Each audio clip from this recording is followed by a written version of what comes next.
آزاد کشمیر قانون ساز اسمبلی کے پہلے مرحلے میں میرپور ڈویژن کے 3 اضلاع میرپور، کوٹلی اور بھمبر کے 13 حلقوں میں الیکشن آج ہوگا۔ انتخابات کے لیے پولنگ کے سامان کی ترسیل کر دی گئی۔ پیپلز پارٹی، نون لیگ، استحکام پاکستان پارٹی اور آزاد امیدواروں سمیت 296 امیدوار میدان میں ہیں۔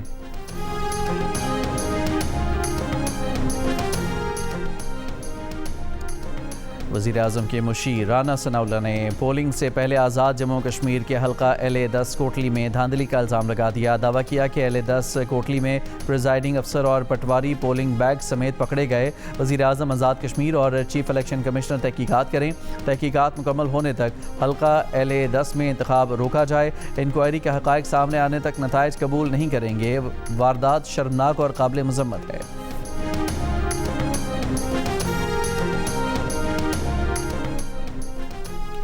امریکی صدر ڈونلڈ ٹرمپ کا ایران پر حملے روکنے کا فیصلہ۔ امریکی میڈیا کے مطابق امریکی فوجی مشیروں نے خدشہ ظاہر کیا ہے کہ اردن، کویت، بحرین اور متحدہ عرب امارات میں امریکی فوجی اڈے 2 ہفتوں سے ایران کے جوابی حملوں کی زد میں ہیں۔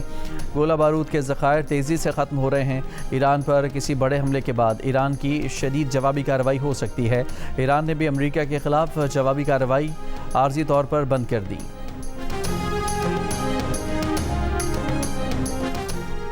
ایرانی وزارت خارجہ کے ترجمان اسماعیل بقائی نے کہا ہے کہ ایران اور امریکہ کے درمیان ثالثوں کے ذریعے پیغامات کا تبادلہ جاری ہے۔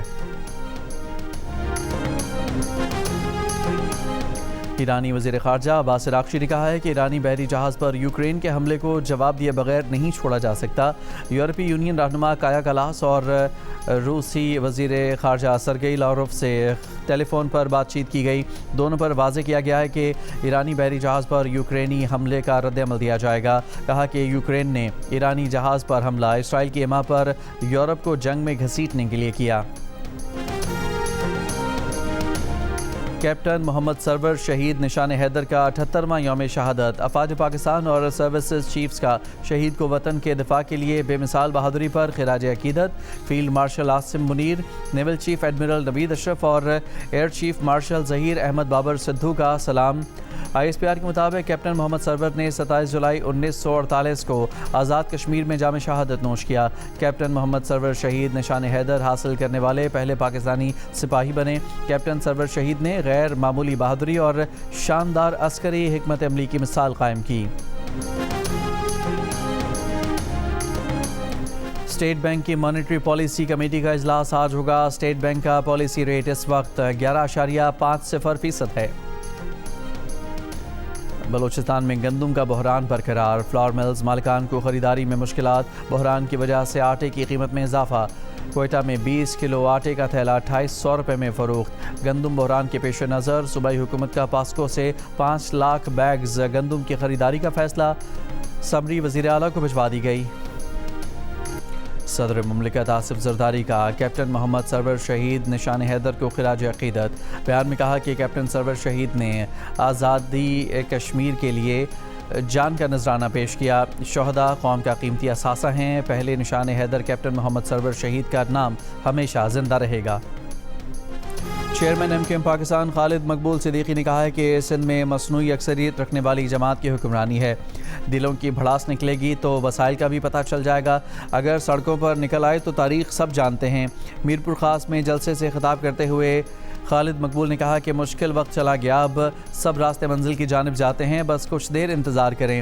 ہم اختیاراتی پاکستانی ہیں، حادثاتی نہیں۔ ایسا نظام مسترد کرتے ہیں جس کی نمائندگی کوئی جاگیردار کر رہا ہو۔ سندھ کے بجٹ کا 97% ٹیکس صرف کراچی دیتا ہے۔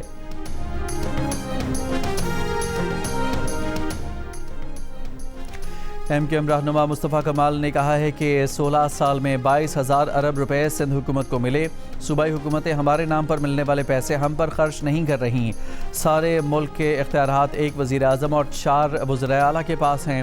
ہمیں اس نظام سے مسئلہ ہے۔ کراچی میں جلسے سے خطاب کرتے ہوئے مصطفیٰ کمال نے کہا کہ ہمیں آئین میں رہتے ہوئے اپنے بچوں کے حقوق چاہیے۔ آئین میں وہ سب کچھ ڈلوانا ہے جو عوام کے مسائل حل کرے۔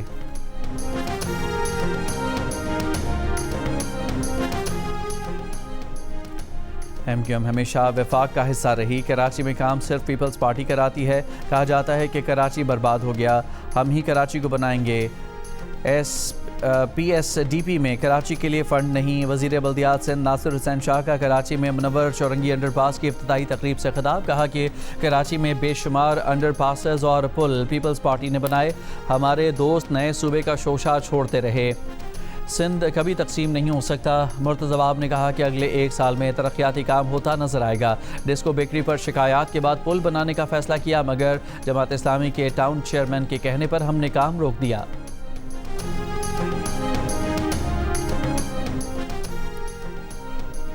کراچی کو ایک بار پھر پانی کی فراہمی متاثر ہونے کا خدشہ. دھابیجی پمپنگ اسٹیشن پر بجلی کا break down. Karachi water and sewerage corporation کا کہنا ہے کہ کیبل فالٹ کی وجہ سے دھابیجی پمپنگ اسٹیشن کے 3 پمپ عارضی طور پر بند ہیں.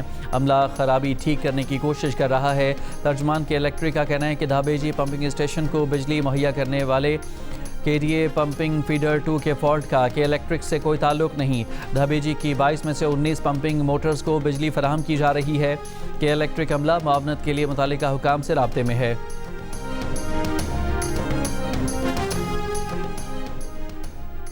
رحیم یار خان کے اسلم ٹاؤن میں 18 برس کی ذہنی معذور لڑکی کھلے مین ہول میں گر کر جاں بحق. لاش مین ہول سے نکال کر ورثاء کے حوالے کر دی گئی. نائب وزیر اعظم اسحاق ڈار کو ڈائریکٹر جنرل IAEA کا ٹیلی فون. ترجمان دفتر خارجہ کے مطابق رافیل گروسی نے اسحاق ڈار کو اقوام متحدہ کے سیکرٹری جنرل کے عہدے کے لیے اپنی امیدواری سے آگاہ کیا. اسحاق ڈار کا اقوام متحدہ اور مؤثر کثیر الجہتی نظام کے لیے پاکستان کی بھرپور حمایت کا اعادہ. اسحاق ڈار اور رافیل گروسی کا تازہ علاقائی صورتحال پر بھی تبادلہ خیال. علاقائی اور عالمی امن و استحکام کے لیے سفارت کاری اور مذاکرات جاری رکھنے کی اہمیت پر زور دیا. رافیل گروسی نے کہا کہ امید ہے کہ اسلام آباد مفاہمتی یادداشت کے بعد فریقین مذاکرات اور روابط جاری رکھیں گے. مذاکرات اور روابط کے ذریعے پرامن اور پائیدار نتیجے کے حصول کی امید ہے.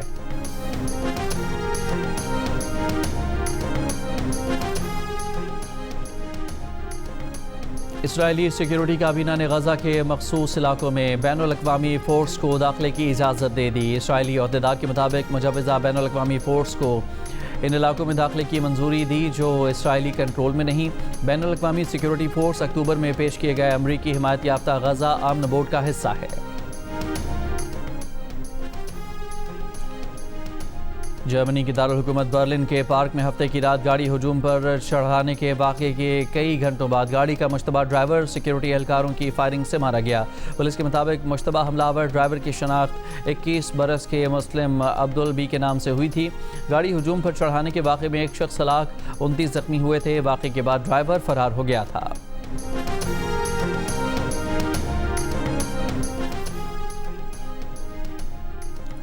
پاکستان کی جانب سے محمد علی نے 4 اور محمد عباس نے 3 وکٹیں حاصل کیں.